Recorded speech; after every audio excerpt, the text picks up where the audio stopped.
प्रभात बच्चों, मैं मिश्रा सर आज आप सभी कक्षा 7 के बच्चों को हिंदी पढ़ाने जा रहा हूँ।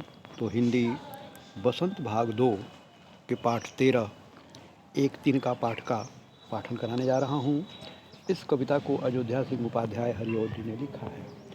चलिए, सबसे पहले मैं आपको कठिन शब्दों के बारे में चर्चा करता हूँ। यहाँ पर कठिन शब्दों में घमंडों, ऐठा, मुंडेर, बेचैन, मूड, ऐठता किस लिए शब्द किए हैं हमने। तत्पश्चात हम शब्दार्थ की तरफ आते हैं। शब्दार्थ में मैंने ऐठा हुआ, अकड़ा हुआ, मुंडेर दीवार और छत का निकला भाग, तिनका घास का एक छोटा टुकड़ा, ऐसे करके मैंने 8 जो है शब्दार्थ लिखे हैं। तत्पश्चात हम ससंदर्भ व्याख्या की तरफ आते हैं। यहाँ पर मैंने पैराग्राफ लिया है। मैं घमंडों से भरा ऐठा हुआ, एक दिन जब था मुंडेर पर खड़ा, ठीक से लेकर के एक दिन का आँख में मेरी आ पड़ी, ऐसे लेते हुए मैं झिझक उठा। ठीक है, ऐंठ बेचारी दबे पाँव भगी। यहाँ तक पूरे का मैं आपको जो है संदर्भ व्याख्या बताता हूँ। संदर्भ यह था कि जैसा कि मैंने आपको पहले भी बताया है कि सभी पाठों के, चाहे वो गद्य हों या पद हों, उनके संदर्भ जो है बिल्कुल सेम होते हैं, एक जैसे होते हैं। ज़रूरत है इसमें केवल पाठ के नाम और उसके लेखक या रचयिता का नाम लिखना। तो आइए, प्रस्तुत पद्यांश हमारी पाठ्यपुस्तक बसंत भाग 2 के एक तिनका नामक पाठ से लिया गया है। इसके रचयिता श्री अयोध्या सिंह उपाध्याय हरिऔध जी हैं। व्याख्या, इस कविता में कवि कहता है कि एक दिन, कवि स्वयं को लेकर के कहता है, कविता कह रहा है, इस कविता में कवि कहता है कि एक दिन वह छत की मुंडेर पर घमंडों से भरा हुआ अकड़ में खड़ा था। तभी कहीं दूर से उड़ता हुआ एक तिनका उसकी आंख में पड़ गया। वह उस तिनके से बेचैन उठा, झिझक गया और उसकी आंख लाल होकर दुखने लगी।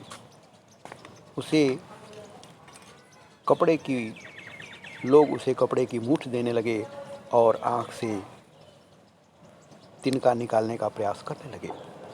पीड़ा के मारे उसका बुरा हाल हो रहा था तथा उसका घमंड गायब हो चुका था।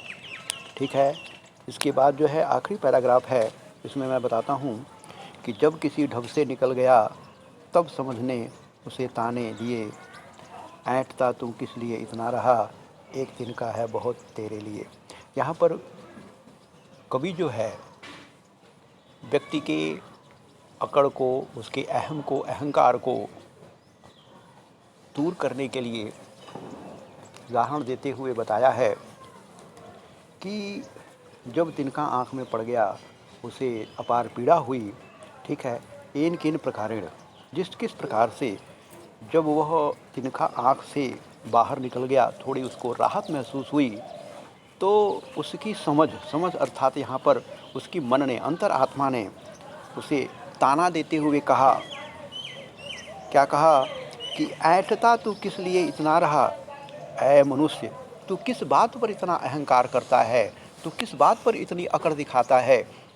ठीक है, तेरी अकड़ जो है वह मात्र एक छोटे से घास के टुकड़े, जिसको कि तिनका कहते हैं, उस मात्र से तुम्हारी अकड़ दूर हो जाती है, अकड़ गायब हो जाती है। तुम्हारी औकात क्या है। ठीक है, इसके बाद से देखिए हम आते हैं प्रश्न अभ्यास में।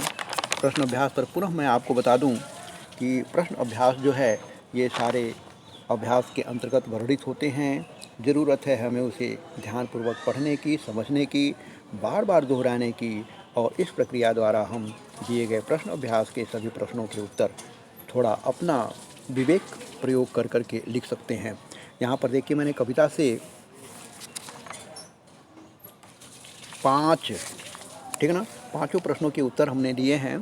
पहला है, नीचे दी गई कविता से पंक्तियों के सामान्य वाक्य में बदलिए। एक दिन जब था मुंडेर पर खड़ा, इसको सीधा कर देना है, एक दिन जब मुंडेर पर खड़ा था, ऐसे करके है। दूसरा प्रश्न है, एक तिनका कविता में किस घटना की चर्चा की गई है। तो मैं आपको बता दूं, कविता में चर्चा की गई है कि जब एक छोटा सा बच्चा, कमज़ोर घास का टुकड़ा, मनुष्य को विवश कर सकता है, तो वह स्वयं को असहाय सा महसूस करने लगता है। तो शक्तिशाली वस्तु उसके नामो निशान को मिटा सकती है। इससे मनुष्य को घमंड न करने का संदेश दिया है कवि ने। इसके बाद तीसरा प्रश्न है, आँख में तिनका पड़ने के बाद घमंडी की क्या दशा हुई। पोयम में हमने आपको बताया है कि आँख में तिनका पड़ने के बाद घमंडी परेशान हो गया, उसे पीड़ा होने लगी और उसकी सारी ऐठ घमंड गायब हो जाती है। इसी तरह से करके हमने इसमें से 5 प्रश्न जो है वो संकलित किए हैं। देखिए, उसके बाद भाषा की बात में हम आते हैं। यहाँ पर जो है कुछ वाक्यांश दिए गए हैं और उनमें खाली स्थान भरने हैं। मेढक पानी में कूद गया। कैसे कूद गया? तो यहाँ पर देखिए, कूदना प्लस उस जगह में कूदने के साथ जो आवाज़ आती है, हमारी हिंदी भाषा जो है बड़ी ही सरल और संपूर्ण अर्थ देने वाली भाषा है। यहाँ पर पानी में जब कूदता है तो छपाक की आवाज़ होती है, यानी कि मेढक पानी में छप से कूद गया। नल बंद होने के बाद पानी की एक बूंद जब गिरती है तो उसकी आवाज़ होती है टप। तो यहाँ पर ऐसे करके हमने टप से, फुर्र से, सन्न से, थर से इत्यादि शब्दों का हमने प्रयोग किया है। ठीक है, तत्पश्चात हम जो है यहाँ पर एक्सरसाइज अपनी प्रश्न अभ्यास को ख़त्म करते हैं। आप इसे कॉपी में लिखें, याद करें और परीक्षा की तैयारी करें। थैंक यू, धन्यवाद।